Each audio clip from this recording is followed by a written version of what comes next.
بسم الله الرحمن الرحيم.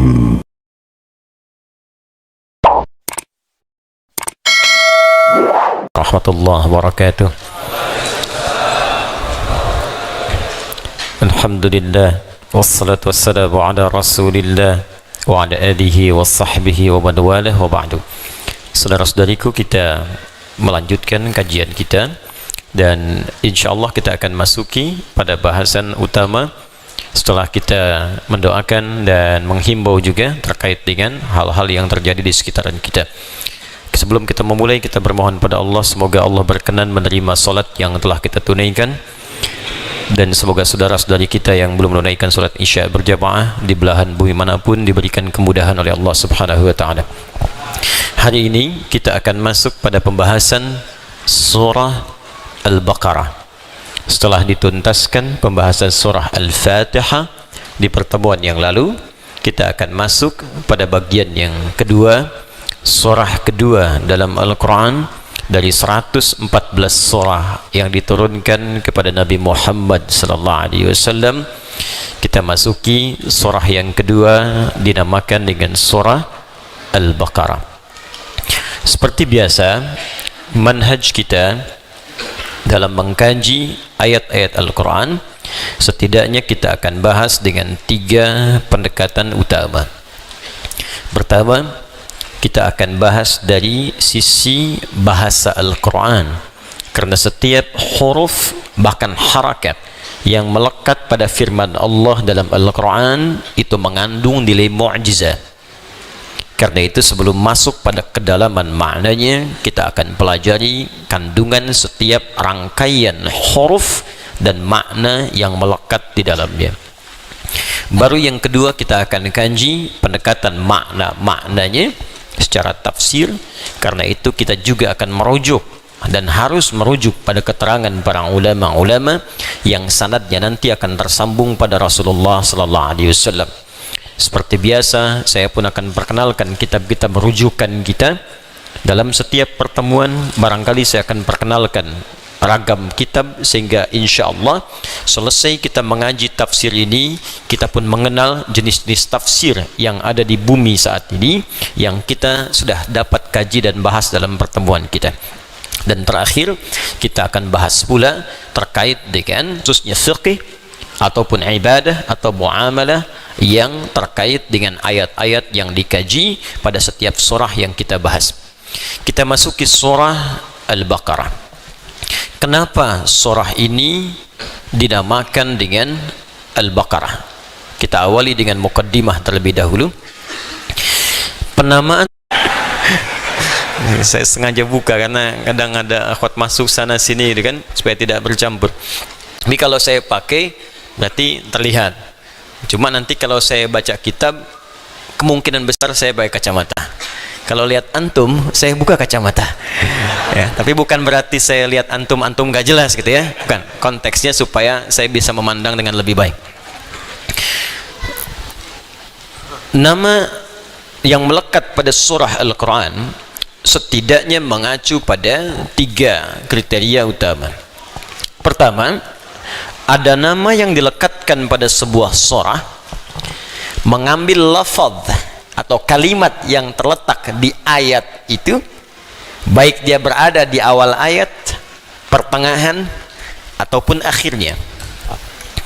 Misal, yang di awal ayat, misalnya kita temukan surah diberi nama dengan lafaz awal ayatnya, surah Yasin misalnya, ya, surah ke-36, Yasin wal Qur'anil baik, maka diberi nama surahnya dengan surah Yasin, mengambil lafaz pertama di awal ayat, di awal surah yang dimaksudkan.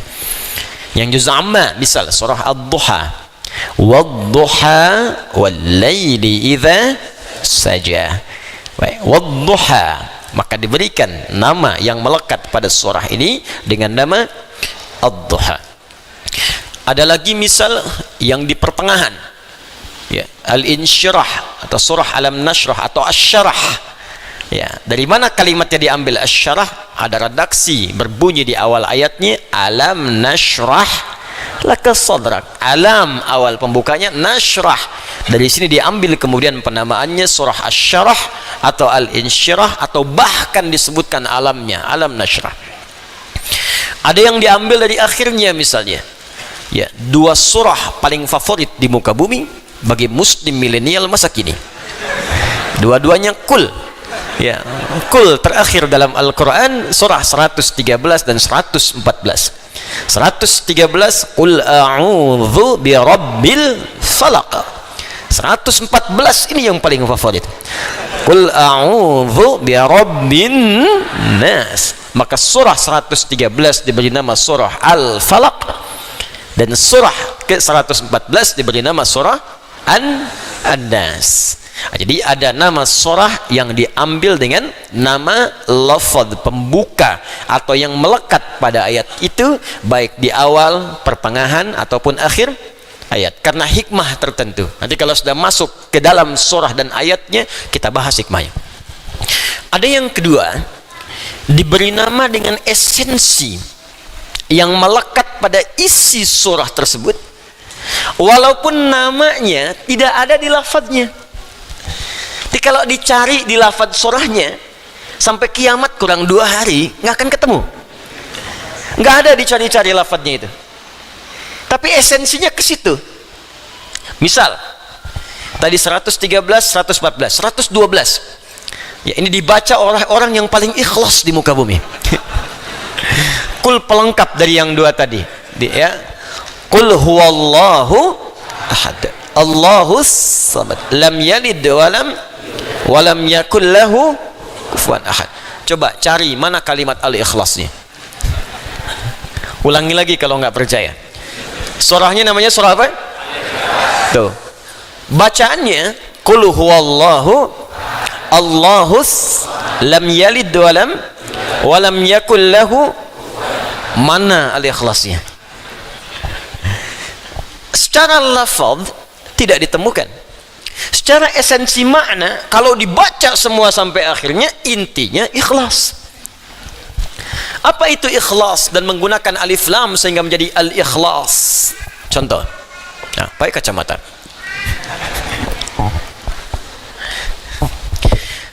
Al-ikhlas begini tulisannya, ya.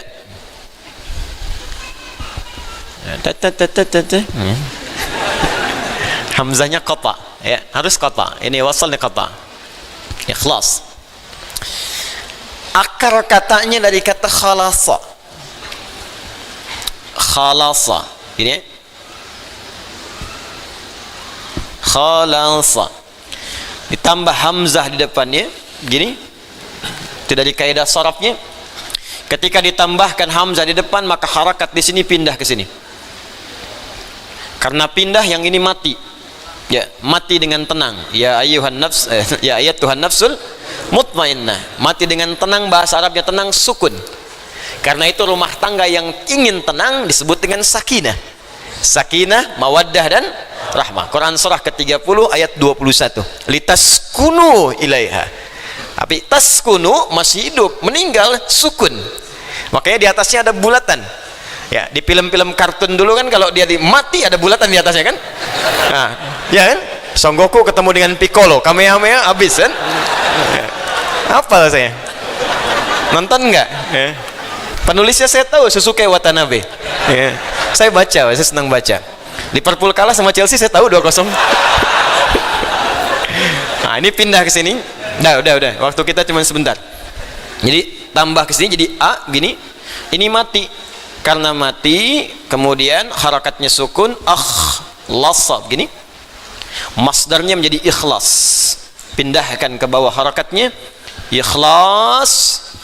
Tambahkan alif lam menunjuk pada ma'rifah, maka disebut al-ikhlas. Supaya tak bingung, saya terangkan dulu. Khalasa artinya bening, bersih, tak bercampur sedikit pun. Jadi kalau ada sesuatu yang bening, bersih, nggak ada campurannya, nah itu bahasa Arabnya disebut dengan khalasa. Kemudian subjeknya bisa orang, bisa benda, disebut dengan khalis namanya. Khalis. khalis nih, yang bersih, bening, tak bercampur dengan apapun. Misal kita ambil Al-Quran saja, Quran surah ke-16 An-Nahl ayat ke-66.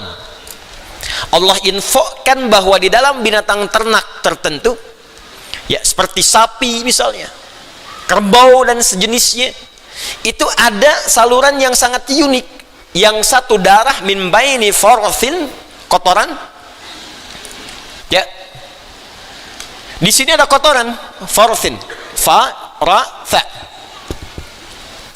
wadamin, darah. Nih, yang ini darah aja, yang ini kotoran aja. Di antara kotoran dan darah itu labanan khalisa, khalisa nih, saighan lisyaribin. Ternyata di tengah-tengahnya ada labanan khalisa, laban. Yang menarik begini, kalau laban saja susu, sapi punya susu disebut susu sapi, kerbau punya susu disebut susu kerbau, unta punya susu disebut susu. Tapi tak banyak orang tahu susu itu terletak di mana, di antara darah dan kotorannya. Yang paling menarik, ditambahkan kalimat yang sangat luar biasa, khalisa, menunjuk mukjizat Al-Quran, firman Allah, bukan rekayasa manusia. Jadi kalau rekayasa manusia, bagaimana bisa terjadi seperti ini? Mustahil. Ya, kalimat khalisa di sini ingin menunjukkan susu ini walaupun terletak di antara, maaf, kotoran dan darah, tapi nggak ada campuran ke sini. Diperas keluarnya susu aja. Begitu diperas keluar kotoran misalnya, nggak ada, bersih aja begini, sumurni, bersih. Itu khalis namanya. Mustahil, nggak ada yang bisa sempurna ini kecuali Allah Subhanahu wa Ta'ala. Ada kotorannya, ada darahnya, yang keluar air susunya. Bahkan kata Allah Subhanahu wa Ta'ala, ketika diminum begitu mudahnya diminum, lancar, enak. Orang nggak pikir-pikir kembali. Inilah khalis, yang tidak bercampur sedikit pun, tidak dengan kotoran, tidak dengan darah. Nah, kalau Anda ingin menghilangkan sebuah campuran, sehingga dengan itu Anda ekstrak misalnya, campuran yang kotornya Anda buang secara kimiawi, ini buang pasirnya, ini buang misalnya lumpurnya, sehingga yang tersisa disuling airnya saja yang bersih. Maka ketika Anda ingin membuang bagian-bagian kotoran yang lainnya, tambahkan hamzah di depannya, dengan fungsi di ilmu sharaf namanya lil izalah, untuk membuang yang tidak diinginkan.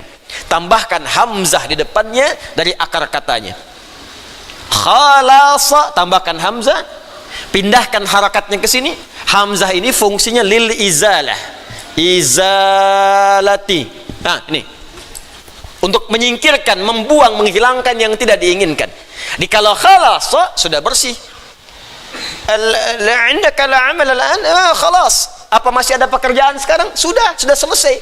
Artinya nggak ada pekerjaan lagi, beres, nggak ada campuran yang lain. Ya, selesai. Tapi kalau Anda ingin selesaikan, buang bagian-bagian tertentu, tersisa ininya saja, maka Anda tinggal tambahkan hamzah di depannya dan buang campuran-campurannya sehingga menjadikan sesuatu itu murni dan bersih. Tambahkan jadi akhlasa.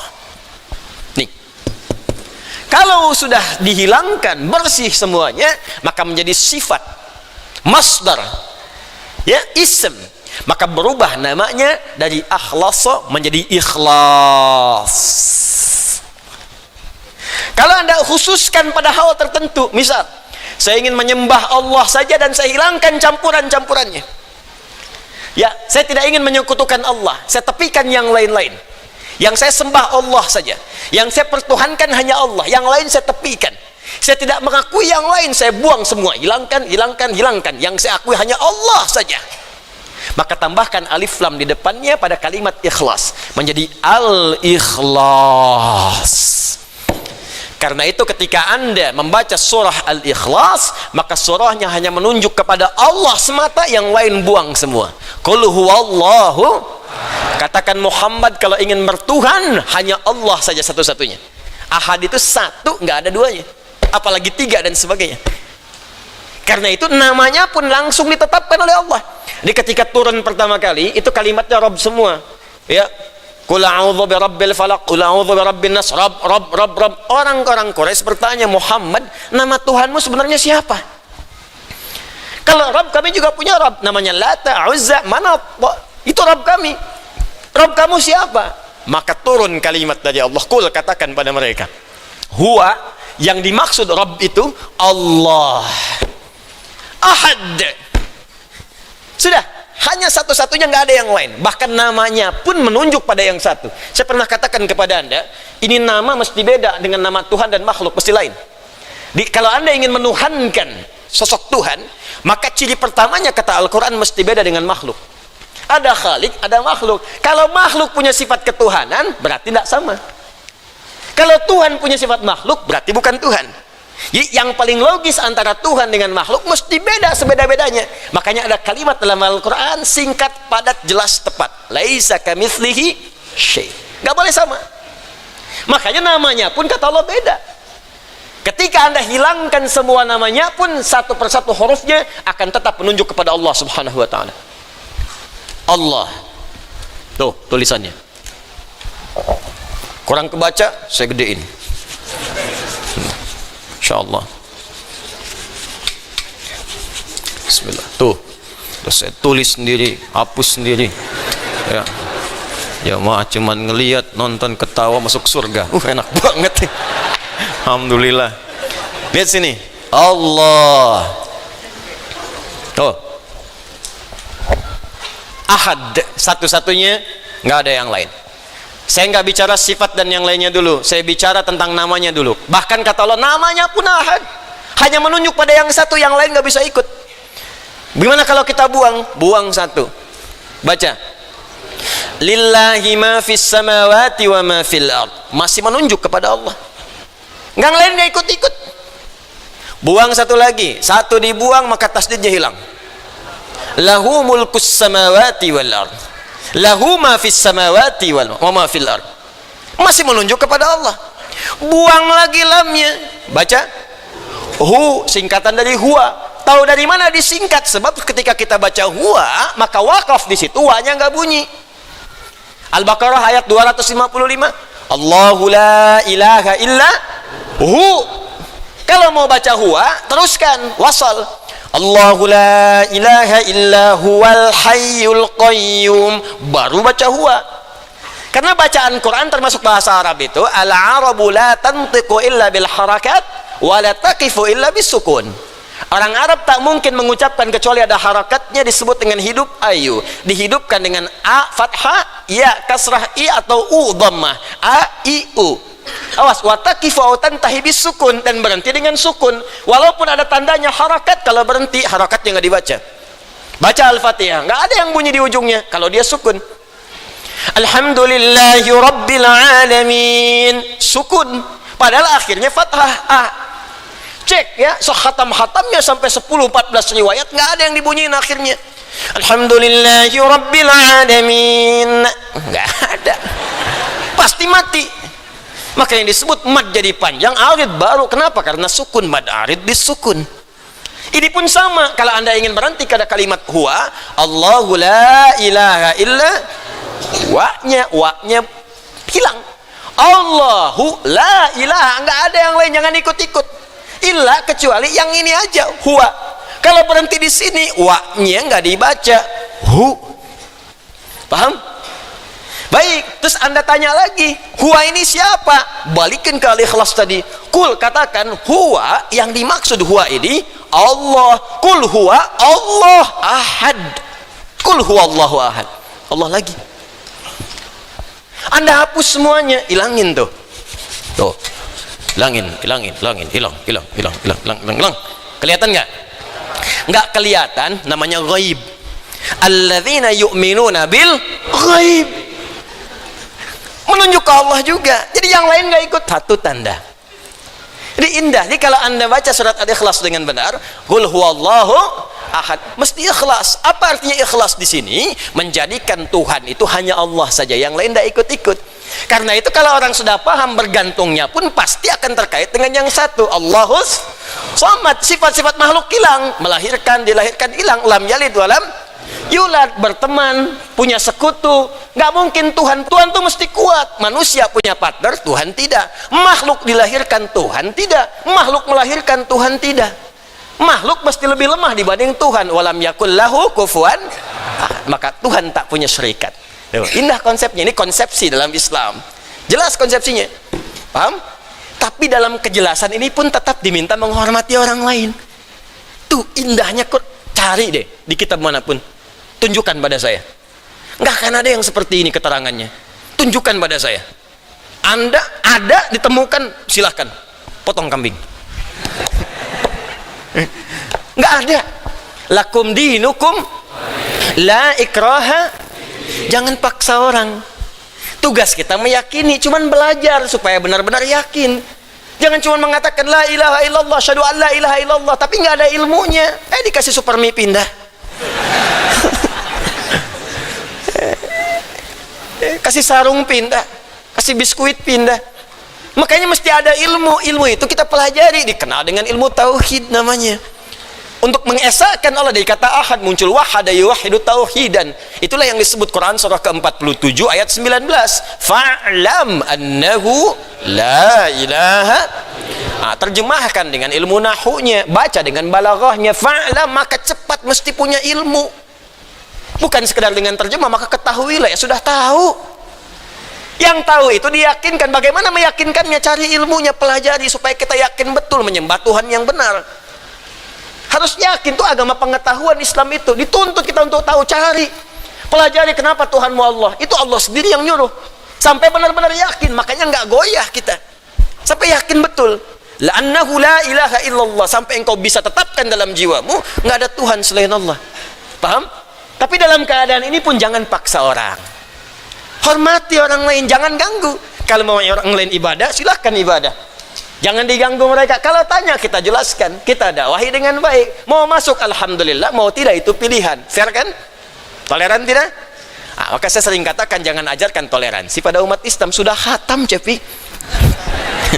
Sudah lengkap semua. Toleransi, menghormati sudah. Tapi standar dalam setiap keyakinan, merasa yang diyakini itu benar, itu sudah standar. Sudah standar. Saudara sebangsa kita, misalnya yang Kristen, yakin Kristen benar, makanya masuk Kristen. Yakin Hindu benar, masuk Hindu. Yakin Buddha benar, masuk Buddha. Kita yakin Islam benar, makanya kita Muslim. Jadi kalau ada orang mengatakan agama saya benar, itu sudah standar. Jadi kalau ada orang mengatakan begini, jangan mengaku paling benar, yang lain juga benar, itu orang kurang sehat. Dia nggak tahu cara berpikir yang benar. Sudah pasti semua pemeluk agama meyakini agamanya itu benar, sudah pasti. Itu udah nggak perlu diajarkan kembali. Tapi bagaimana menunjukkan kebenaran yang sejati? Maka Quran menawarkan dengan elegan. Silahkan pelajari. Nih standar Tuhan begini, yang di luar standar bukan Tuhan. Dan diajak berpikir kita cerdas. Ayo berpikir dengan objektif. Begini muncul tulisannya dan muncul aturannya. Itu yang dikenal dengan ikhlas. Maka orang yang baca dan khatam al-ikhlas tidak akan mengatakan di lisannya semua agama sama, menuju Tuhan yang sama. Walaupun caranya beda-beda, artinya dia belum hafal surah Al-Ikhlas. Baru bisa baca. Ya, kalau sudah khatam, sudah hafal, terpatri dalam jiwanya, hormati saudara sebangsa kita yang lain. Jangan ganggu mereka. Jangan macam-macam, bikin bom panci, bom katel, bom kulkas, bom macam-macam, datang ke tempat ibadah orang, nggak boleh. Haram hukumnya. Jelas di sini? Itu bagian yang kedua, penamaan sebuah surah didasarkan pada nama esensi atau makna yang melekat di dalam surah itu. Yang ketiga, terkadang ada kisah yang sangat inspiratif, yang hikmahnya akan terbawa dalam setiap masa, pada kehidupan setiap umat manusia. Karena itu sifatnya akan abadi. Karena sifatnya abadi melewati setiap masa dan waktu, diumumkanlah, diinfokan dan diajarkan oleh Al-Quran supaya manusia belajar dari kisah ini. Kalau baik bisa diteruskan, kalau buruk dia tidak berulang. Maka di antara penamaan surah dalam Al-Quran adalah yang diberikan dengan nama-nama kisah yang dimaksudkan. Salah satunya adalah nama bagi surah yang kedua dalam susunan mushaf pada Al-Quran, diberi nama dengan surah Al-Baqarah.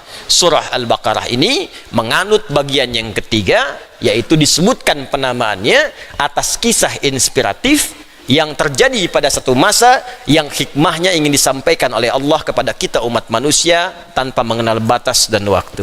Seperti apa kisahnya, bagaimana kemudian inspirasinya, seperti apa diawali ayat sampai akhirnya, ini yang coba kita akan baca dalam kesempatan malam hari ini. Jelas sampai sini? Apa artinya Al-Baqarah? Sapi betina. Kalau sapi jantan, buang taknya, bakar. Jelas ya? Ya, sapi jantan. Kalau sapi betina, Al-Baqarah. Baik. Unta jantan, Jamal. Unta betina, oh jangan ngarang, bukan Jamalah. Enggak semua yang betina itu atau yang kemudian gendernya beda mesti tambah tak, tidak semua begitu. Nanti repot begitu kan. Masjid itu buat laki-laki, buat perempuan masjidah, ini tidak. Nah, unta jantan jamalun, unta betina naqatun, naqatallahi wasuk ya fakadzabuhu faqaru ha. Unta jantan jamal hatta yalijal jamalu fi samil khiyat. Jelas? Kalau unta saja nggak tahu jantan atau betina, ibil. Ibil. Bukan unta nggak jelas jantan betina, bukan. Bukan lucu-lucuan aja gitu kan, bukan. Ini unta kalau kita belum tahu ini jantan atau betina umum namanya ibil. Afala yanzuruna ilal ibili kaifa khuliqat. Apakah dia jantan atau betina? Kalau sudah tahu jantan jamalun, betina naqatun. Jelas? Unta yang ditunggangi. Nah, punya bagian beban tunggangan, apa namanya? Ba'ir. Nah, unta itu punya banyak nama. Kalah antum sama unta. Ya? Nanti lain waktu kita bahas. Nah, sekarang Baqarah itu sapi betina secara terjemahan. Tapi ingat membaca Al-Quran dan share tentang nama surah tidak boleh dengan terjemahan. Terjemah itu hanya untuk mendekatkan makna pada keterangan yang akan kita gali. Tapi share ini tetap menggunakan bahasa Arabnya. Karena mu'jizat. Ya, termasuk nama-nama melekat pada Al-Quran mu'jizat yang kalau disebutkan terjemahannya hilang sifat mu'jizatnya. Akhi lagi merajaah surat apa? Al-Baqarah, An-Nisa, Ali Imran, An-Nahl, senang semua. Ukhti lagi merajaah surat apa? Surat mak-mak. Hilang. Anda apa? Surat semut. Ya, An-Nisa tadi, An-Naml yang berikutnya. Kan gak enak kedengarannya. Nah, apa kisah yang terjadi dalamnya sehingga disebutkan Al-Baqarah, kita bacakan kemudian keterangannya. Saya bawa kitab namanya Qasasul Quran, karangan Syekh Muhammad Ali Qutb. Nah, nanti kalau sudah masuk pada kisah yang lain, mungkin satu saat saya akan bawakan infokus, mungkin di sini dipasang. Ada buku bagus termasuk peta-petanya, Atlas Qasasul Quran. Ada atlasnya, ini petanya di mana? Misal Nabi Ayub lahirnya di mana? Sekarang tempatnya di mana? Posisinya di mana? Kanan atas, kiri bawah, atau ke tengah-tengah, dia di negara mana? Nah, Nabi Sulaiman sebelah mana? Nanti kita coba tunjukkan sehingga sampai sejelas-jelasnya. Paham ya? Ini kita buka kisahnya. Ini mengisahkan tentang kisah-kisah yang ada dalam Al-Quran. Ya, ini masih asli, saya dapatkan asli, jilidnya asli, masih berbahasa Arab. Ya, karena itu nanti saya coba bacakan. Kita ambil pada malam hari. Warazaqahu iya, warazaqahu iya. Jadi maaf, kerja cuman kerja, kumpulkan, tapi nggak menikmati apa yang dikumpulkan itu. Kemudian belum selesai, la yubali bi ta'amin tayyibin syahin, nggak punya selera untuk mencari makanan-makanan enak. Sampai ketawa. Kita punya 10.000 aja pengen makan enak, dia punya 10 triliun nggak ada selera. Kita sebulan dapat 200.000, pengen makan ayam, ya dia sebulan dapat 2 miliar, tempe aja gitu. Ini nggak ada selera. La bi tayyibin wala syahin, miskin ya Allah. Wala bilibasin bakin, dan nggak punya selera pakai pakaian bagus. Aduh, manusia hidup lagi. Ini yang paling bahaya. Wala bisilatin yanfahu biha zawihi wa ahli liyahmaduhu wa yuhibbu. Allahu akbar. Bahkan tidak punya perhatian pada kerabatnya, hanya untuk menjalin silaturahim dan menghadirkan rasa cinta di antara mereka. Jadi ini komplit, memang sudah kebangetan pelitnya. Ya, dia kaya, aset melimpah, hartanya banyak, cuman persoalannya dia pelit pada dirinya sendiri, bahkan kurang perhatian pada kerabat-kerabat terdekatnya untuk sekedar menyambung silaturahim atau menumbuhkan rasa cinta di antara kekeluargaan. Apa yang terjadi? Belum selesai. Allah, saking pelitnya, lam yatazawwaj, nggak mau nikah. Aduh, biasa. Saking pelitnya nggak mau nikah. Falam yurzaq biwalad, maka nggak punya keturunan. Ya, wala nadri hal kana yatahassar ala hadzal hirman am radiyan nafsi biman la yusharika malah. Allahu akbar. Kami pun nggak ngerti, kata penulis buku ini, kami pun nggak ngerti, dia ini nggak nikah, memang nggak punya selera menikah, apa nggak pengen ada persaingan untuk mendapatkan hartanya.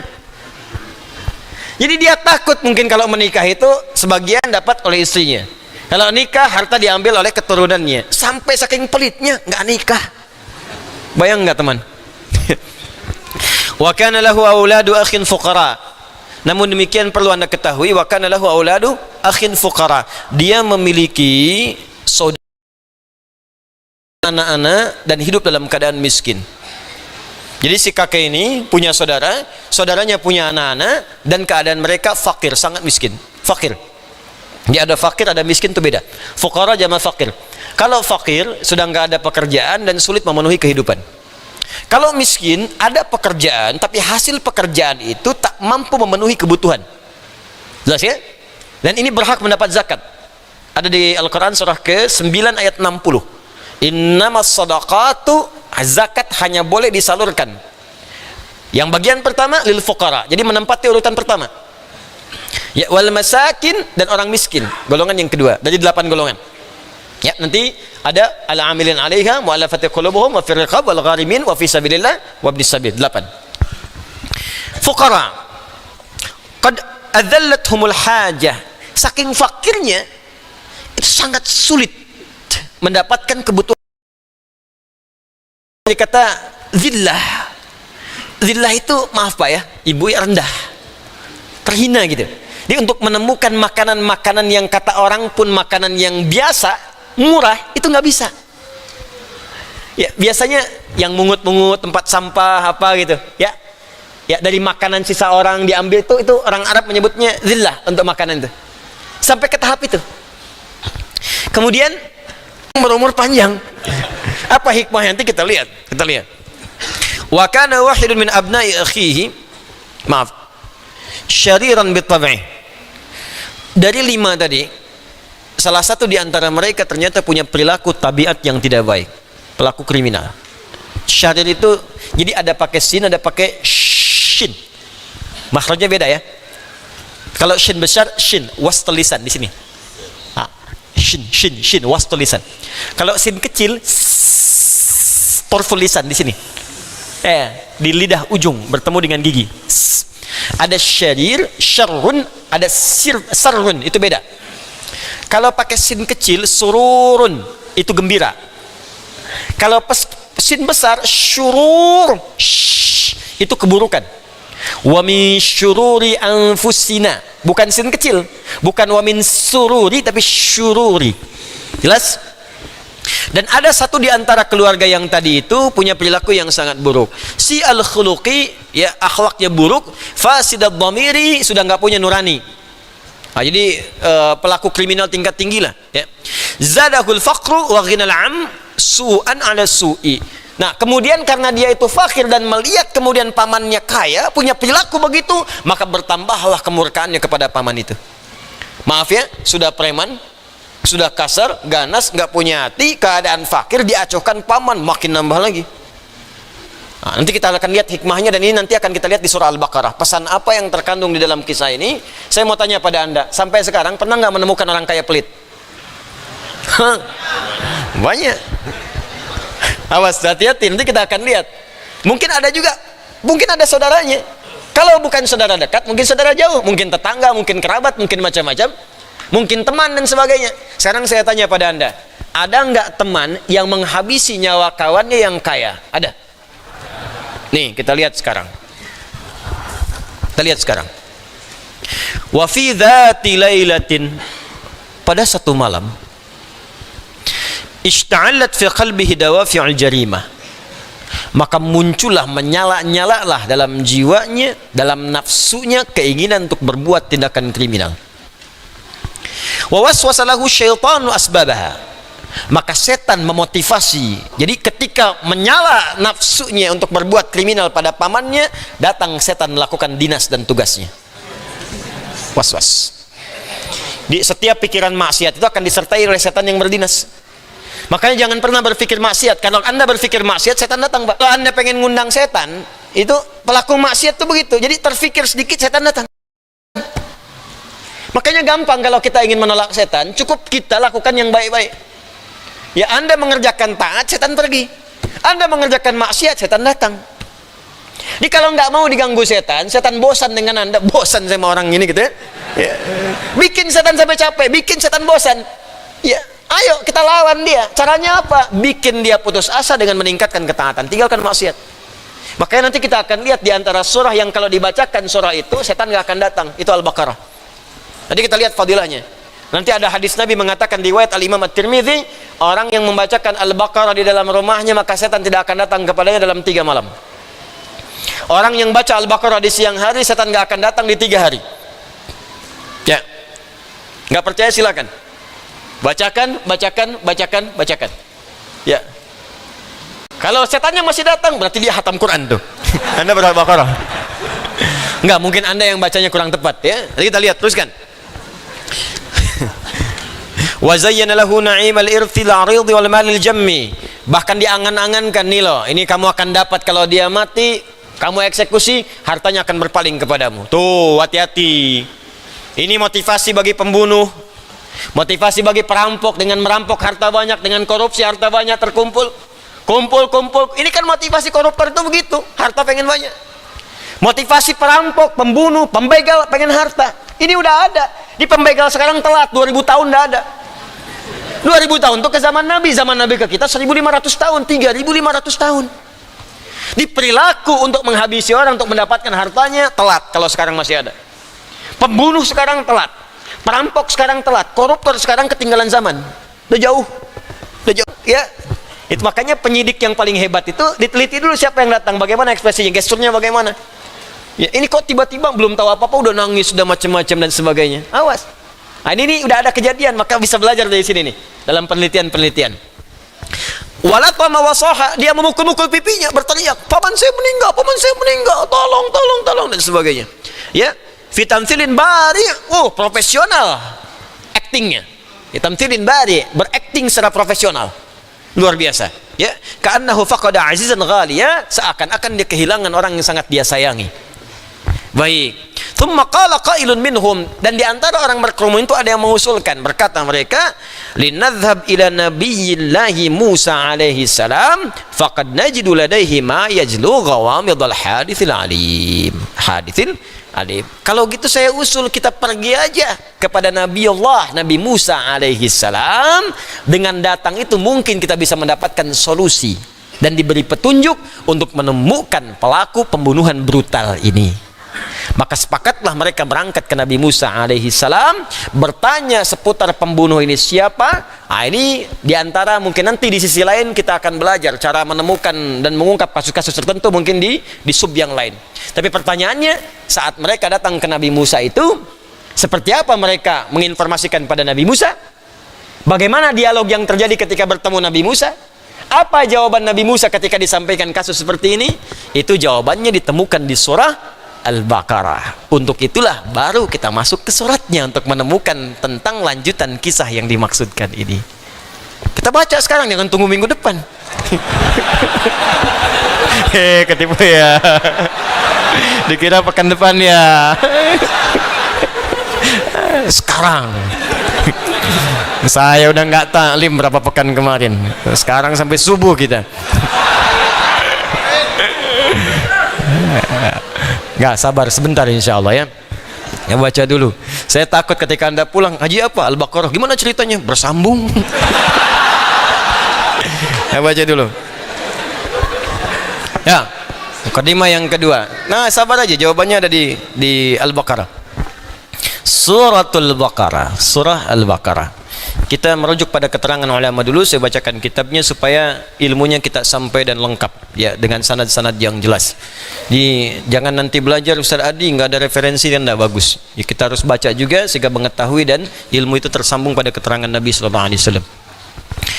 Yuk kita masuk pada pembuka yang kedua, mukaddimah kedua. Kan kalau di kisah tuh begitu kan, dah slide-nya dulu, pindah lagi ke yang lain, baru ujungnya nyambung ya. Suratul Baqarati atwalu suratin fil Qur'anil Karim. Ya, surah Al-Baqarah adalah surah yang paling panjang dalam Al-Qur'an. Faqad istaghraqat juz'aini wa nisfa juz'in taqriban min 30 juz'an qusima ilaiha Al-Qur'an. Al-Baqarah ini satu surahnya sudah mencakup 2 juz lebih dari 30 juz dalam Al-Quran ya, tepatnya 2 juz 4 halaman 4 lembar 2 juz 4 lembar 8 halaman 120 baris ya, satu halaman 15 baris mushaf standar, satu lembar 30 kali 4 120. Jadi kalau antum hafal Al-Baqarah saja berarti insya Allah sudah menghafal 2 juz lebih dalam Al-Quran. Kalau ingin 3 juz tambah Ali Imran sampai 92 ayat. Wa tablughu ayatuha 86 wa mi'atai ayatin. Surah ini ayatnya berjumlah 286 ayat. Wa qila 87 wa mi'ata ayatin. Ada yang mengatakan 287 ayat. Cuma begini ya, begini. Saya ingin sampaikan dulu sesuatu yang sangat penting. Penomoran dalam ayat Al-Quran termasuk harakat ya, khususnya dalam penomoran di sekian ayat itu didasarkan pada waqaf wal ibtida. Nabi bacakan, Nabi mulai di mana, berhenti di mana ya. Jadi kalau ada yang menyebutkan 200 sekian bukan jumlahnya beda, tetap kalau dibacakan ayatnya sama, cuman kadang perbedaan para ulama untuk menentukan di sini mulai, di sini berhenti. Karena kadang Nabi bacakan ayat ini mulai di sini, sahabat yang hadir di hadapan Nabi pada saat itu, maka mereka seperti Nabi ucapkan, mulai di situ, berhenti di situ. Di tempat lain kadang Nabi berhenti di tempat A, nyambung di tempat B. Maka disimpulkan oleh orang yang hadir di tempat itu tak hadir di tempat yang pertama. Maka dimulai di sini, berhenti di sini. Dulu zaman Nabi belum ada nomor-nomor ayat. Al-Baqarah ya Al-Baqarah saja. Ini nggak tahu ini ayat pertama, ayat kedua, ayat ketiga dan sebagainya. Dihitung Nabi berhenti di mana, mana yang disepakati. Di kesepakatan semua sahabat-sahabat Nabi ketika mendengar Nabi bacanya di sini alif lam mim Al-Baqarah misalnya, satu berhenti, tulisin satu, jelas. Awalnya tanda. Ada sekelompok yang mendengar dari Nabi, ya itu wakafnya sebentar, nyambung lagi. Dzalikal kitabul la raiba hudal lil muttaqin, baru tulis satu. Makanya di mushaf Warsh dari Nafi', awas ya, nanti Nafi' punya 2 periwayatnya ke bawah, ada Qalun dengan Warsh. Itu riwayat untuk yang Warsh tulisannya 285 ayatnya. Tapi bukan berkurang, sama semua, cuma penomorannya berbeda. Jelas? Di penomoran itu mengacu pada keterangan Nabi saat membacakan, saat berhenti atau saat mengucapkannya. Waqaf wal ibtida. Jadi berhenti dan mengawali. Paham sampai sini? Jadi kalau dibacakan jumlahnya tetap sama. Baik, paham sampai sini? Nah, kita mengambil yang paling standar dari keterangan jumhur ulama yang disepakati dengan jumlah 286 ayat. Jadi kalau ditanya Al-Baqarah berapa ayatnya? 286 ayat. Baik, teruskan. Wa summiyat bidzalika li'annaha infaradat bi dzikri qissatil Baqarah allati kullifa qaum Musa bi dhabhiha ba'da an qutila fihim qatilun wa lam ya'rifu qatilahu. Ya, dan diberi nama dengan nama surah Al-Baqarah karena ada kisah yang menyendiri di surah ini, kisah yang jadi inspirasi untuk kita dapatkan ketika seseorang terbunuh dalam masa Bani Israel di eranya Nabi Musa alaihissalam, sehingga diturunkanlah berita kepada Nabi Musa seperti yang tadi kita telah uraikan. Jelas? Ya, teruskan dulu sebentar. Wa hiya madaniyatun bi ijma'il ara. Al-Baqarah, ijma' para ulama, pendapat para ulama adalah termasuk kalangan Madaniyah. Jelas? Apa namanya? Madaniyah. Ada Makkiyah, ada? Saya sudah terangkan di awal jumpa kita saat membahas ulumul Quran. Kalau disebutkan Makkiyah berarti surah-surah Al-Quran yang diturunkan sebelum Nabi hijrah ke Yathrib, ya, ke Madinah Al-Munawwarah. Kalau disebutkan Madaniyah berarti surah-surah Al-Quran yang diturunkan setelah Nabi hijrah, baik turunnya di Mekah terutama di Madinah. Baik turun di Madinah ataupun di Mekah, kalau turunnya setelah hijrah disebut apa namanya? Madaniyah. Kalau turunnya sebelum hijrah disebut apa namanya? Makkiyah. Ada yang menyebut Makkiyah turun di Mekah, Madaniyah turun di Madinah. Tapi umumnya yang saya ikut pada rajihnya, pendapat yang paling kuat, Makkiyah turun sebelum hijrah, Madaniyah turun setelah hijrah. Wa qad ibtada'a nuzuluha ba'da hijratin Nabi sallallahu alaihi wasallam ila al-Madinah. Awal mula turunnya surah Al-Baqarah diturunkan saat di awal masa Nabi hijrah ke Madinah. Jadi surah Al-Baqarah ini di antara ayat-ayatnya termasuk ayat-ayat yang mula-mula turun saat Nabi hijrah ke Madinah Al-Munawwarah. Jelas? Baik, nanti kita akan lihat. Wa qad nazala mu'azzamuha fi sanawatil ula min al-hijrah. Sebagian besar ayatnya 286, sebagian besarnya turun di awal-awal masa hijrah. Ya, jadi seperti ayat apa misalnya? Ayat puasa awal-awal hijrah tuh, tahun kedua hijrah. Persis di bulan hari Senin, bulan Sya'ban nanti, bulan depan. Itu turunnya surah Al-Baqarah ayat 183 di bulan Sya'ban, hari Senin. Ya, di tahun kedua ya, hijrah. Itu turun kemudian surah Al-Baqarah ayat 183. Kemudian surah-surah tentang solat yang arah kiblat berubah dari Masjidil Aqsa ke Masjid Al-Haram. Ya, itu pun di awal-awal. Turunnya di awal-awal hijrah. Yaitu dengan turunnya Al-Baqarah ayat 144. Ya, termasuk tentang zakat dan sebagainya. Ya, teruskan dulu. Wastamarra nuzuluha ila qubaili wafatin Nabi sallallahu alaihi wasallam bi fatratin qalilatin wa kanat akhiru ayatin minal Qur'ani nuzulan minha hiya qauluhu ta'ala wattaqu yawman turja'una fihi ila Allah thumma tuwaffa kullu nafsin ma kasabat wa hum la yuzlamun. Sampai turunlah ayat-ayat ini berakhir sampai sebelum wafatnya Nabi sallallahu alaihi wasallam, hingga akhir ayat yang diturunkan kepada Nabi sebelum wafat termasuk bagian surah Al-Baqarah. Akhir ayat ya, yaitu Al-Baqarah ayat 281 paling kanan sebelah bawah di mushaf. Wattaqu yawman turja'una fihi ila Allah thumma tuwaffa kullu nafsin ma kasabat wa hum la yuzlamun. Ini ayat terakhir yang turun kepada Nabi. Kebanyakan orang kan taunya ayat pertama kan. Apa ayat pertama yang turun pada Nabi? Iqra bismi rabbikal ladzi khalaq. Surah Al-Alaq ayat yang pertama, surah 96 ayat 1. Apa surah terakhir yang turun pada Nabi? Surah Al-Baqarah ayat 281. Wattaqu yawman turja'una fihi ila Allah. Ya, bertakwalah kepada Allah, kamu akan wafat. Cepat cari bekal sebelum pulang. Itu ayat turun pada Nabi. Nabi itu orang paling takwa semuka bumi. Jaminan surga. Sebelum wafat turun surah surga sempurna, inna a'tainakal kautsar.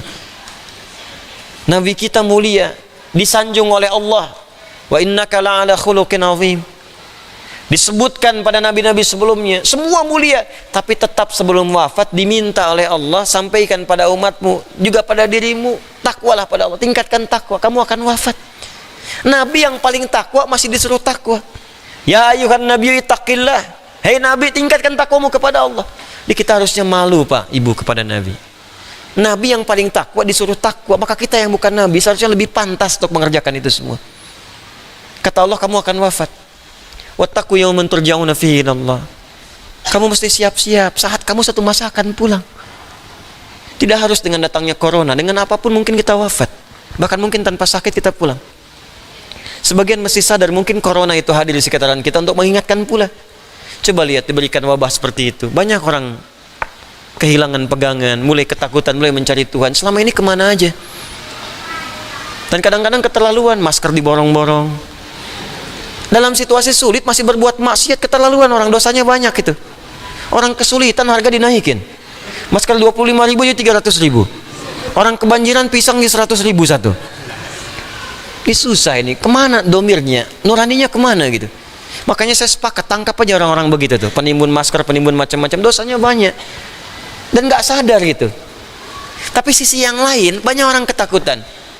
Kelihatan ada yang takut mati, nggak siap-siap, dia kemana aja selama ini. Ada yang khawatir, ada yang borong makanan sampai sana sini, ketakutan. Anda apa yang ditakutkan? Anda meninggal juga tanpa virus pun Anda meninggal. Tuh calon wafat tuh. Itu nggak bisa pilih. Jangan tunggu virus untuk kita tobat kepada Allah. Setiap hari tobat. Tobat setiap hari. Nabi aja kan istighfar tiap hari. Pagi, malam, sebelum tidur istighfar dulu. Tapi enak kok Pak, saya coba tuh. Saya biasakan tuh salawat pada Nabi. Ya Allah, saya pengen ketemu Rasulullah. Salawatullah salli alaihi Muhammad Muhammad wa ala ali Muhammad. Ya Allah pertemukan saya dengan Rasulullah. Ya Allah, saya pengen ketemu, saya rindu Rasulullah. Salawat. Ya Allah, saya banyak dosa ya Allah, saya takut dengan dosa ini kembali kepadamu. Saya takut ya Allah dengan hisab. Astagfirullah. Takut kalau pulang sulit, takut kalau pulang dalam keadaan masih maksiat, takut kalau pulang berlumur dosa-dosa, malu kalau pulang menghadap Allah semua dibuka, kelihatannya baik ternyata banyak buruknya. Malu kalau sekarang masih ditutupi. Antum tuh ngelihat saya mungkin karena baiknya aja, belum dibuka aibnya oleh Allah. Makanya banyak-banyak istighfar. Kan kita nggak sempurna gitu. Makanya ayat terakhir turun kepada Nabi Muhammad ini, Nabi sebelum wafat masih disuruh takwa. Kamu nanti akan meninggal kata Allah. Tsumma tuwaffa kullu nafsin ma kasabat wa hum la yuzlamun. Dan setiap yang diwafatkan akan dihisab berdasar amalan-amalannya. Makanya mesti hati-hati. Mesti hati-hati. Itulah, jangan cari banyak dosa lah. Dosa kita udah banyak. Ngapain dikumpulin lagi? Tobat malam ini tobat. Udah pulang. Antum wafat, saya wafat, kita wafat. Tobat. Ya, saya anjurkan kita perbaiki diri. Ini mungkin banyak musibah juga karena kita banyak menganggap ringan segala kesalahan itu. Sekarang kayaknya ringan banget. Nyawa hilang aja ringan sekarang ini. Keterlaluan manusia sekarang itu. Coba tiap hari kita buka itu media sosial, media-media TV ya. Pakainya apa nggak ada yang baik-baik yang diberitakan tuh negeri ini? Buka sedikit pembunuhan, buka sedikit perampokan, buka. Apa nggak bisa ditutup yang seperti itu? Kadang-kadang dicontohin tutorial berbuat maksiat itu dicontohin. Cara bikin bom dikasih contoh. Cara ini kan harusnya nggak banyak diekspos. Cara maling motor diekspos. Cara mencuri mobil diekspos, ditonton, dipraktekin besoknya. Di pelaku pencurian tuh jadi bertambah. Ya jadi ada tutorial maksiat. Memang kayaknya setan sekarang sekolahnya tinggi kayaknya itu. Ada kuliah persetanan mungkin itu. Ini paling bahaya sekarang ini.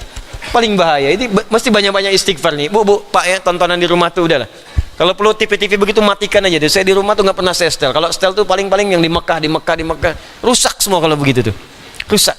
Udah bunyikan mushaf di rumah, dengarkan mushaf. Ya, dengarkan kisah-kisah yang baik.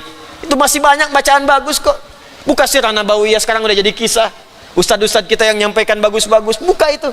Ustadz Budi Asari, Ustadz Khalid Basalama, Ustadz lain, dengarkan aja. Setel di rumah. Lebih enak dengerin itu daripada buka-buka TV nggak jelas, radio nggak jelas. Tiba-tiba dari balik pohon muncul. Apa sih? Anda dapat apa? Akhirnya dimainin setan, mau tahajud baru bangun tiba-tiba. Ngapain? Tinggalin yang nggak jelas itu. Ya cari yang baik-baik. Jadi hidup kita tuh tenang gitu.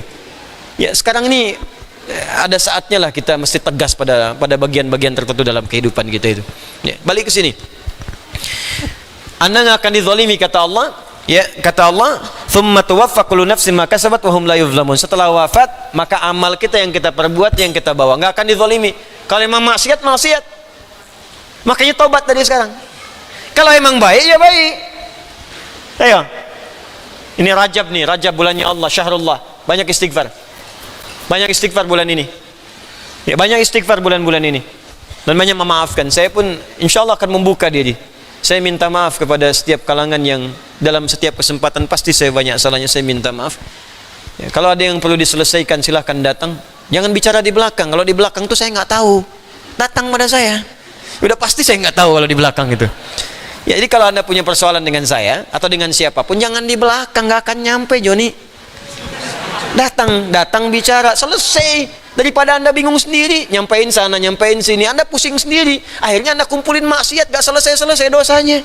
Dan Anda ajak orang lain berjamaah dosa. Mendingan datang. Saya kemarin buka Instagram. Ada curhat seorang suami istri, minta solusi. Ustadz, saya baca itu, kadang saya baca beberapa kesempatan. Ustadz minta pandangan. Saya dilarang kakak ipar saya datang ke kajian Ustadz Adi Hidayat. Katanya ustadznya ajarannya radikal. Terus kakak iparnya bilang, saya kenal Ustadz ini sejak di Kairo. Saya tahu dia. Padahal saya pun nggak pernah belajar di Kairo. Kan? Saya tuh kuliahnya di Libya, Joni. Saya nggak pernah kuliah di Kairo. yang pernah saya lakukan talaqi tafsir pada Syekh Tantawi Jauhari sampai dihadiahi kitab ini. Ini kitab dari guru saya yang mulia. Saya belajar langsung dari beliau, Syekh Muhammad Tantawi itu. Saya belajar dari beliau, saya ikuti sampai ke Iskandaria. Yang tahu saya di situ cuma 3 orang. Ya, tiga-tiganya sahabat saya, Sandi Rizki, ya, kemudian Biogen Akbar, Ikhwan Nugraha, itu teman-teman saya semua. Tambah 1 Syekh Hafid orang Afghanistan yang pakar hadis sampai saya dihadiahi bagan hadis, beliau yang merangkum kurikulum di sana. Ya, Anda bayangin saya aja diundang ke Al-Azhar, ketemu Syekh Al-Azhar, teman-teman saya Syekh Al-Azhar, teman-temannya udah kumpul di sini. Saya sahabatan sama alumni Al-Azhar. Orang Al-Azhar ngundang saya, ngundang ceramah di sana, saya Al-Azhar juga mau ketemu. Orang sana nyebut saya moderat, orang sini nyebut radikal. Dia belum minum susu itu. Dia salah info, makanya datang daripada di belakang dapat info nggak jelas. Gitu. Jadi biasakan diskusi, klarifikasi, tanyakan. Jadi kalau kumpul-kumpul begitu capek nantinya. Ya, yang saya akan angkat tangan cuma 2 golongan. Saya serahkan hisabnya kepada Allah. 1 yang menyebut saya pelaku bid'ah. Itu saya serahkan hisabnya kepada Allah kalau dia tidak bertobat. Karena itu berat di hadapan Allah. Karena pelaku bid'ah tidak akan berjumpa dengan Rasulullah SAW. Saya mimpi sudah ketemu. Dan banyak dimimpikan orang bertemu dengan Rasulullah. Lalu Anda menyebut saya pelaku bid'ah, maka bagaimana cara saya bertemu dengan Rasulullah SAW? Tapi saya masih menahan. Kalau Anda masih bertobat, selesai urusan saya. Tapi kalau tidak, saya serahkan hukumnya sama Allah. Saya nggak mau bilang apa-apa. Itu saja. Yang kedua, orang yang menghambat orang yang ingin memperbaiki diri belajar dengan saya. Karena kata-kata atau kalimat-kalimat atau informasi yang tidak pantas, saya serahkan hisabnya kepada Allah. Ya. Yang lainnya semua saya maafkan. Yang 2, saya nggak bisa berkata apa-apa sebelum dia bertobat dan menyelesaikan urusannya sendiri. Karena berat bagi saya. Kalaupun memaafkan, tapi kalau menghambat orang ini disebut pelaku zalim. Al-Baqarah 114. Wa man azlamu mimman mana'a masajidallahi ayyudhkara fiha ismu wa sa'a fi kharabiha. Siapa orang paling zalim, disebut oleh Allah paling zalim di muka bumi, yang menghambat orang lain untuk mendapatkan zikir di masjid. Di antara zikir itu belajar, salat, belajar, taklim itu zikir. Ada orang menghambat orang lain, kamu jangan taklim, kamu jangan belajar, dia begini sementara dia nggak tahu hakikat yang sebenarnya. Allah menyebut makhluk itu paling zalim. Lantas bagaimana saya mesti bersikap? Saya nggak tahu. Makanya jangan, Allahu Akbar, jangan cari masalah yang seharusnya tidak dilakukan. Ya, yang lain saya maafkan. Nah, kalau ada apa-apa cerita, ada utang, ada apa, kalau saya bisa saya bebaskan. Kalau saya bisa bantu, saya bantu. Ya, hidup saya terbatas, kok besok meninggal juga. Mungkin antum duluan, saya belakangan bisa terjadi. Ya, atau terserah lah, gitu. Atau terserah.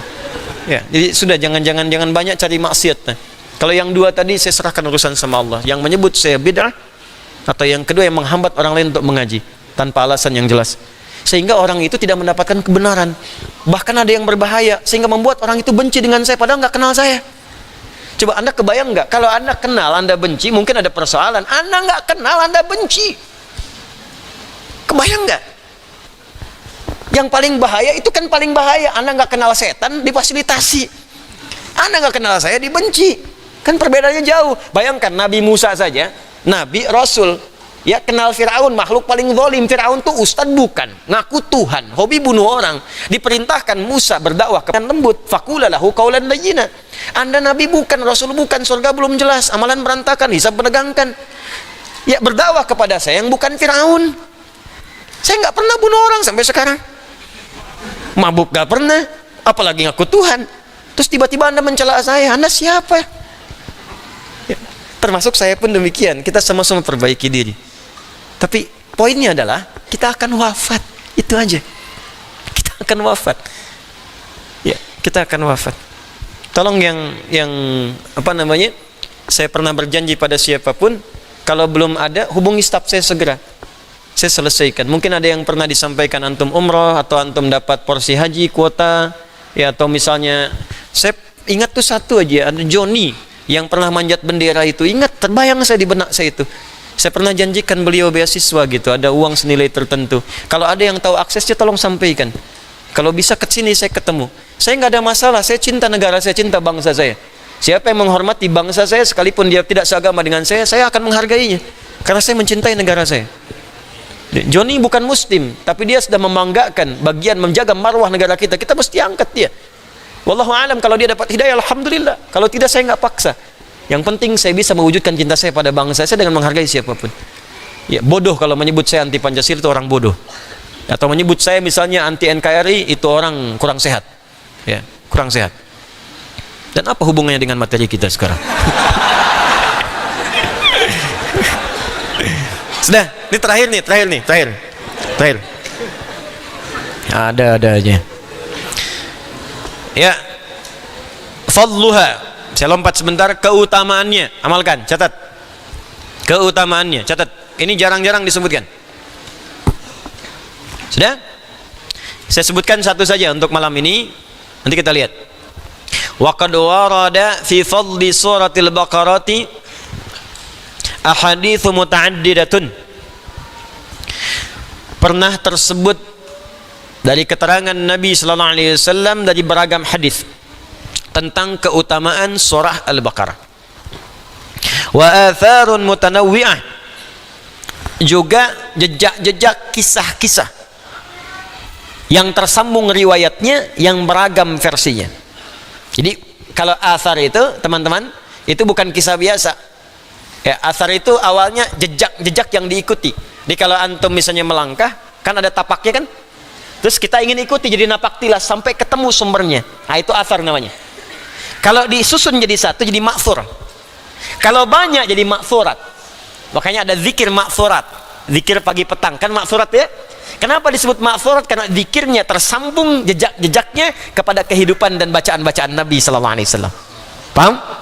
Nah, tentang Al-Baqarah ini keutamaannya disebutkan Nabi, juga kisah-kisahnya bersambung, jejaknya bisa diteliti, tersambung pada orang-orang yang mengalaminya atas petunjuk Nabi sallallahu alaihi wasallam. Minha, diantaranya ma jaa fi musnadi Ahmad wa sahihi Muslim wa Tirmidzi wa Nasa'i.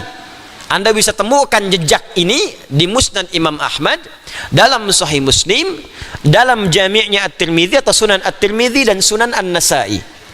Ya, an Abi Hurairah, satu hadis riwayat sahabat Abu Hurairah, Abdurrahman bin Sakhar nama aslinya, anna Rasulullah sallallahu alaihi wasallam, dari Abu Hurairah radhiyallahu taala anhu menyampaikan bahwa Rasulullah sallallahu alaihi wasallam qala, beliau bersabda, perhatikan, la taj'alu buyutakum qubura, jangan jadikan rumah-rumahmu seperti kuburan. Bahkan mislunya itu dibuang. Awas. Ya, awas, ada musyabbih, musyabbah, ada tu tashbih, wajhu syibih. Ada tuh tasbihnya yang alat menyerupakannya di ilmu balaghah itu dibuang. Kalau dibuang itu sangat ketat. Ya, misal. Kita ingin katakan pada istri kita misalnya, anti kal qamari fil jamalah. Sayang, kamu cantik seperti rembulan. Ya, yang belum nikah maaf ya. Anti kal qamari fil jamalah. Musyabbah, ya. Istri diserupakan musyabbabe dengan rembulan, ya, atau kalbadri fil jamalah, ya, diserupakan wajhu sibenya dalam kecantikan. Ada tuh tasbihnya, alatnya kak seperti.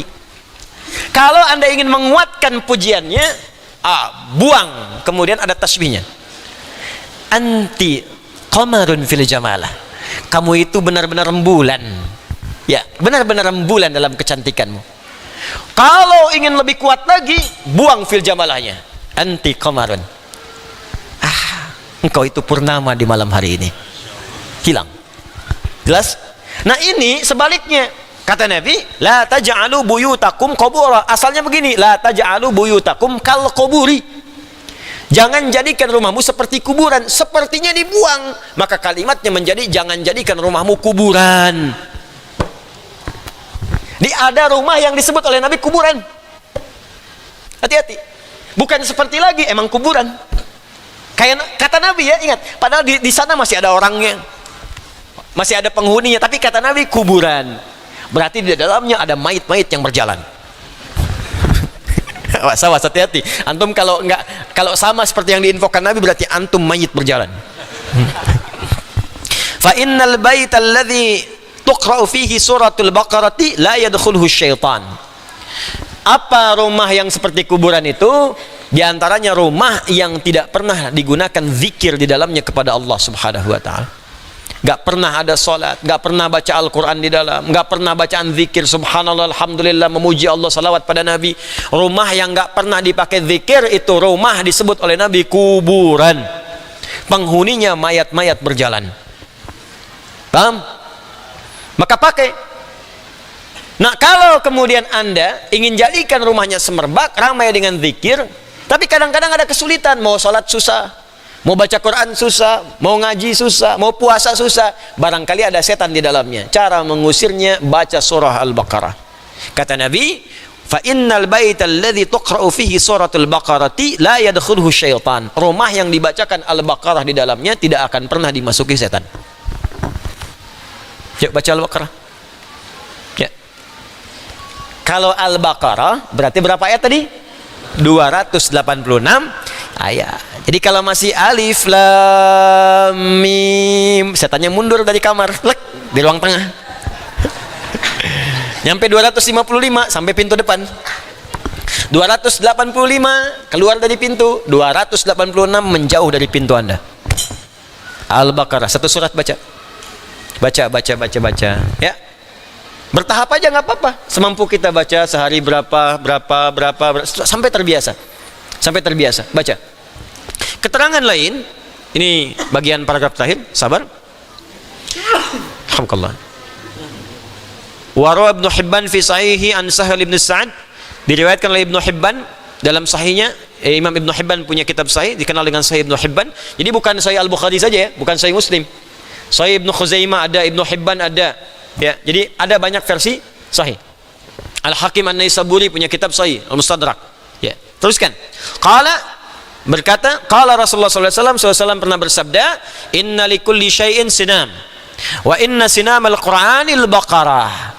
Setiap segala hal itu punya yang istimewa dan unggul. Dan keunggulan Al-Qur'an salah satunya terdapat pada Al-Baqarah. Jadi disebut oleh Nabi, Al-Baqarah itu sinamul Quran, atau surah yang sangat istimewa dalam Al-Quran. Semua surah istimewa, Al-Baqarah punya keistimewaan tertentu. Apa istimewanya? Kita baca, wa inna man qara'aha fi baitihi lam yadkhulhu syaitanu thalatha layalin.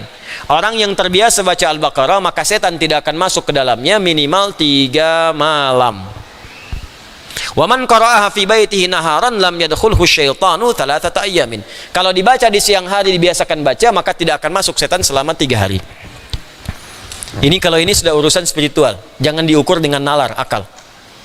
Ya. Kalau nggak percaya baca aja dulu. Kalau spiritual itu kerjakan dulu baru dapat hikmah. Gini ya, gini. Kalau akal belum bisa nangkap, tangkap pakai iman, kerjakan dulu baru datang hikmah. Kalau hikmah datang, akal baru paham. Karena sepanjang akal itu nempel di manusia, sifat manusia terbatas. Ingat ya, sifat dasar manusia terbatas, gak ada yang sempurna. Contoh, mata nempel di manusia, maka pandangan manusia terbatas. Semakin menjauh, semakin kecil gak kelihatan. Jelas? Telinga nempel di manusia, maka pendengaran kita terbatas. Sekian hertz terdengar, sekian hertz tidak. Berapa yang terdengar? Ada batasan. Sekian sampai sekian, terlalu kencang, peka telinga.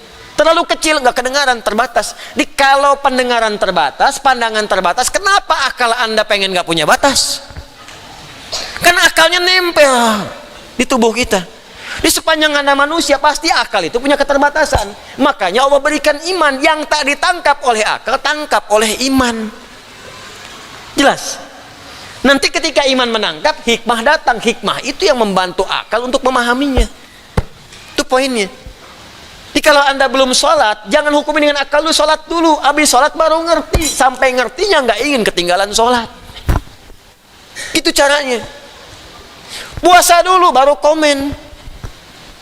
Islam itu nggak benar, Islam teroris. Masuk Islam dulu.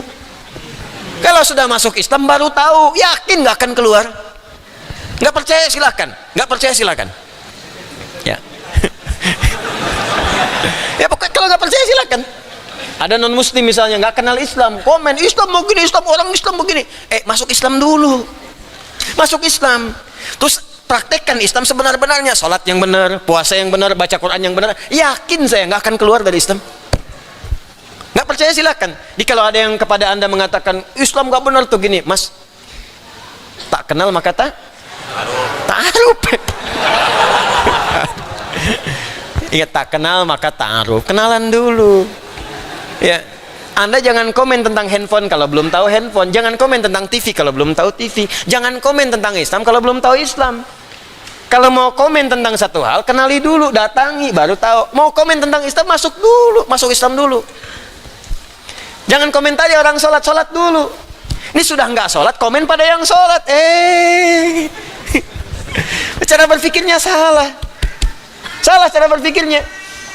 Tuh, itu. Berpikirnya yang benar. Ini jilbab begini pakai jilbab dulu, baru ngerti. Ya, kalau ada laki-laki komen tentang jilbab negatif, jilbabin dulu biar tahu. Pakai dulu, jangan langsung disimpulkan. Jenggot ciri-ciri teroris. Saya berjenggot biasa aja. Lionel Messi berjenggot, Sergio Ramos berjenggot, Neymar berjenggot. Ya, nggak ada masalah. Ya, kenapa Anda jadi masalah? Ya, paham ya? Celana cingkrang ciri teroris, pakai dulu celananya. Baru tahu. Ya. Tuh, kan? Jelas ya? Nah, jadi sekarang kalau nggak percaya, baca dulu Al-Baqarahnya, baca yang benar. Nanti Anda akan rasakan suasana berbeda. Ya, kalau sambil ingin belajar, coba sekarang bacakan di rumah. Kalau belum mampu, baru pelan-pelan. Sekarang pasang tilawah di rumah. Saya berani bicara karena saya praktekkan di rumah. Beda Pak auranya lain Bu. Nggak percaya silahkan, buka aja. 24 jam silahkan. Kan sekarang banyak kan speaker aktif yang macam-macam. Tapi saya ingatkan juga pada para pedagang nih media sosial nih. Jangan saya bilang begini, bikin speaker merek Adi Hidayat. Saya ini ustadz bukan pebisnis. Banyak sekarang orang bikin begitu. Ceramah saya diputar speaker aktif. Ada ceramah, gambarnya Adi Hidayat. Saya nggak tahu benar, sama sekali nggak tahu saya. Pokoknya kalau yang gitu-gitu saya nggak ngerti lah. Yang jualan mushaf, saya nggak pernah jual mushaf. Jadi kalau ada yang jual ini mushaf itu nggak pernah saya. Kalau ada, saya nggak berniaga dengan Al-Quran. Bahkan kelas UAH pun saya nggak mau ngambil apapun. Kalau ada saya yang bikin. Kalau ada buku pun saya mampu saya gratiskan. Kalau memang ada amal soleh, saya suruh infak. Itu kalau Anda infak saya nggak cerita lah supaya nanti di hari kiamat bisa dilihat. Kalau sekarang dibuka-buka semua itu nanti sebagian ada yang nggak baik. Tapi Anda ketika ada sesuatu infak di buku atau di apapun, saya pastikan pada Anda insya Allah. Di situ ada untuk anak yatim, ada fakir miskin, ada orang-orang yang belajar di luar, ada untuk Islamic Center yang semua wakaf karena Allah Subhanahu Wa Taala. Ada macam-macam. Kalau Anda mau lihat nanti, sebelum wafat akan diperlihatkan, saat masuk kuburan ditampakkan. Kalau pengen cepat lihat silahkan. Ya, itu dulu saja teman-teman sekalian. Nanti yang lain-lainnya, berapa jumlah ayatnya, bagaimana memahaminya, kita pahamkan ini, praktekkan dulu. Setelah itu baru kemudian kita masuk kepada lafaz dan turunan-turunan yang lainnya. Apa kesesuaian dengan Al-Fatihah? Kalau di Al-Fatihah digambarkan secara umum saja. Ada ubudiyah, iya kan abudu wa iya nasta'in. Ada uluhiyah, alhamdulillahirabbil arrahmanir rahim. Ada tentang kiamat, malik yaumiddin. Bagaimana rinciannya? Maka dirincilah kemudian pertamanya di surah Al-Baqarah. Rincian-rincian, prinsip atau gambaran dasar-dasar umum di surah Al-Fatihah. Insyaallah detil pembahasan ayat di surat ini akan dimulai pekan depan. Ya, pekan depan tanggal 12 kita ta'lim, masih ada di sini ta'lim. Saya umumkan, alhamdulillah kita doakan telah juga bertugas DKM baru dan juga telah bertugas di bagian lain DKM yang lama. Kita doakan kepada Allah semoga dua-duanya diberkahi oleh Allah Subhanahu Wa Taala. Ya, yang lama dikumpulkan pahala-pahalanya dan mensupport teman-teman yang baru bertugas sekarang supaya tetap bersinergi, dan yang baru diberikan bimbingan oleh Allah sehingga dimudahkan oleh Allah Subhanahu Wa Taala. Alhamdulillah ini karpet baru ini. Ya, yang teman-teman ada ini baru diganti juga. Mudah-mudahan jadi aura-aura yang baru untuk kita semua. Ini bersih, tidak ada coronanya karena baru insyaallah. Dan jangan jadi bahan-bahan mainan, tetap kita waspada dalam kebaikan-kebaikan. Pengumuman yang terakhir, insyaallah di bulan ini saya intensif dengan tim mencari tempat yang bisa menampung cukup baik, jumlah yang banyak. Kalau ada usulan masukkan aja ke akhir center. Usulan di mana tempatnya yang kira-kira bisa. Ini tim saya sampai hari ini keliling cari tempat yang masjid yang terbuka ke stadion untuk bisa menampung teman-teman, karena kita nanti rencana tanggal 22 kalau ada perubahan kami infokan akan dibuka sesi khusus. Ya, tadinya ingin untuk yang peserta UAH saja, ya sekolah UAH, tapi ini akan dibuka umum. Karena saya akan mengajarkan persiapan khusus menghafal di bulan Ramadan. Supaya tidak bertanya lagi, tidak ada orang datang koper ke sini sudah bawa pengen itikaf sebelum waktunya. Anda bisa itikaf di tempat masing-masing, masjid masing-masing, atau yang dekat-dekat, tapi manhajnya saya ajarkan terlebih dahulu. Insya Allah saya ajarkan bagaimana cara menghafal 30 hari efektif di bulan Ramadan. Ya, dengan cara-cara tertentu. Nanti di bulan ini nanti kami infokan. Sementara tanggalnya 22 Maret. Ya, sementara. Nanti kami akan update. Kalau Anda punya informasi tempat yang cukup baik, bisa kita gunakan, atau ada teman-teman yang punya tempat, disampaikan saja pada kami supaya kita bisa survei, kita lihat kesesuaiannya. Kita kerja sama-sama. Ya, supaya bisa meringankan beban yang lainnya. Kemudian untuk ta'lim itu saya buat buku khusus. Metode At-Taisir. Supaya orang tidak sulit-sulit, pengen karantina susah, pengen macam-macam, nanti saya ajarkan metodenya. Bukunya sudah saya siapkan, sebagian MZN saya masukkan ke situ, tapi yang spesifiknya itu nggak ditemukan dimanapun. Jadi dari mulai jadwalnya, kapan menghafal, kapan murajaah, tahapannya bagaimana, ada di situ semua. Termasuk saya buatkan buku notes, ya, Wahas Notes, jadi semacam kalender, tapi bukan kalender semata. Di situ ada informasi semua program di Quantum Akhir Institute. Kalau Anda mau ngundang ta'lim, kok nyambungnya kemana? Ada yang pernah mengatakan ada tarif sekian, macam-macam, ada di situ infonya. Nomornya, macam-macamnya. Semua program ada di situ, termasuk ada nanti bimbingan-bimbingan kehidupan di dalamnya. Kalau sudah selesai ini, yang terakhir, mulai masuk bulan Sya'ban, ta'lim kita akan berhenti dulu yang standar, kita akan masuk ke bimbingan Ramadan. Karena Ramadan saya tidak akan mengajar. Kecuali nanti yang i'tikaf, saya mau memperbaiki diri, saya mau tobat, mau istighfar, mau memperbaiki apa yang saya ajarkan, itu mau saya amalkan. Yang kurang-kurang sekiranya yang Allah belum ridha, mungkin saya rasakan belum maksimal yang saya kerjakan. Ya, terakhir saya minta doa dari teman-teman semua.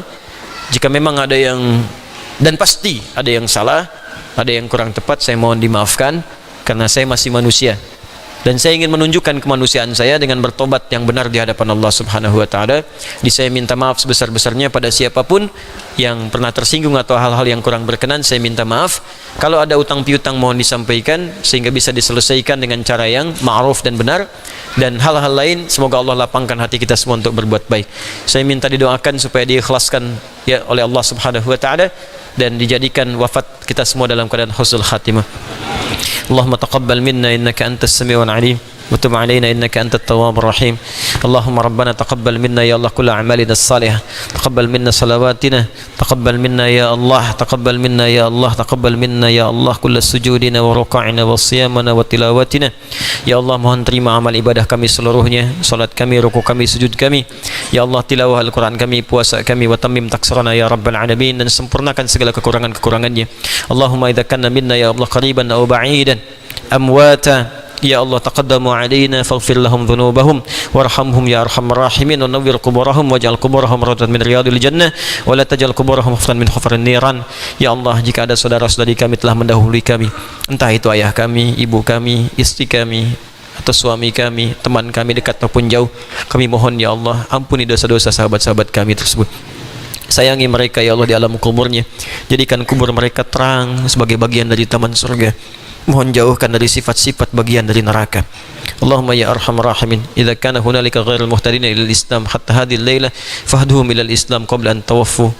Ya Allah, jika ada di antara kerabat kami dekat atau jauh, mereka belum bersyahadat, belum beriman sampai malam ini, maka mohon sentuh jiwa mereka agar mereka bisa bersyahadat sebelum wafat ya Rabbal Alamin. Allahumma idza kana hunalika minal usat ya Rabbal Alamin, Allahumma alif qulubahum liyatubu ilaik ya Rabbal Alamin qabla wafatihim. Ya Allah, jika ada pelaku maksiat sampai malam ini di tempat ini dekat ataupun jauh, kami mohon sentuh jiwa mereka untuk bertaubat sebelum mereka wafat kembali kepadamu ya Rabbal Alamin. Allahumma alhiqna ma'as salihin, Allahumma ja'al ya Allah wafatina husnal khatimah. Ya Allah, sertakan kami bersama orang-orang soleh dalam aktivitas kami dan jadikan wafat kami husnul khatimah. Alhiqna ma'al ladzina an'amta 'alaihim minan nabiyyin was-siddiqin wasyuhada'i was-salihin wa hasuna ulaika rafiqa. Allahumma rabbana atina fid dunya hasanah wa fil akhirati hasanatan wa qina adzabannar. Bifadlika subhana rabbika rabbil izzati amma yasifun wa salamun alal mursalin wa akhiru da'wana subhanakallahumma wa bihamdika asyhadu an la ilaha illa anta astaghfiruka wa atubu ilaik wa akhiru da'wana anil hamdulillahi rabbil alamin. Thumma assalamu alaikum warahmatullahi wabarakatuh.